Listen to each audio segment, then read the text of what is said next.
Pemerintah Kota Denpasar menargetkan tahap awal vaksinasi COVID-19 untuk tenaga kesehatan atau nakes, baik di fasilitas kesehatan pemerintah maupun swasta.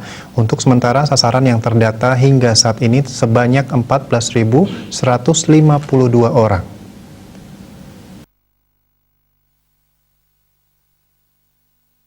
Hal tersebut terungkap saat dilaksanakan rapat koordinasi kesiapan vaksinasi COVID-19 dan kesiapan pelaksanaan vaksinasi dan penegakan protokol kesehatan tahun 2021 yang diadakan Menteri Dalam Negeri bersama Menteri Kesehatan dan Kepala BNPB melalui video conference dengan Gubernur, Bupati, serta Wali Kota seluruh Indonesia yang dipimpin langsung Mendagri Muhammad Tito Karnavian.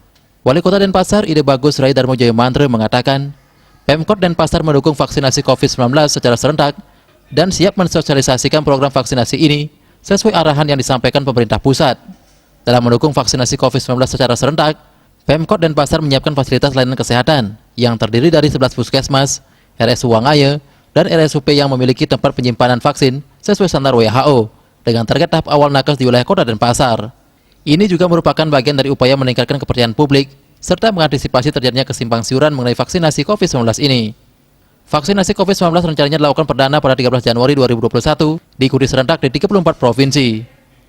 Hal ini bertujuan untuk meningkatkan kepercayaan dan partisipasi tenaga kesehatan dan publik dalam program vaksinasi gratis bertahap dengan diawali dengan 3 kelompok, yakni kelompok pejabat publik pusat dan daerah, pengurus asosiasi profesi tenaga kesehatan, serta tokoh agama daerah.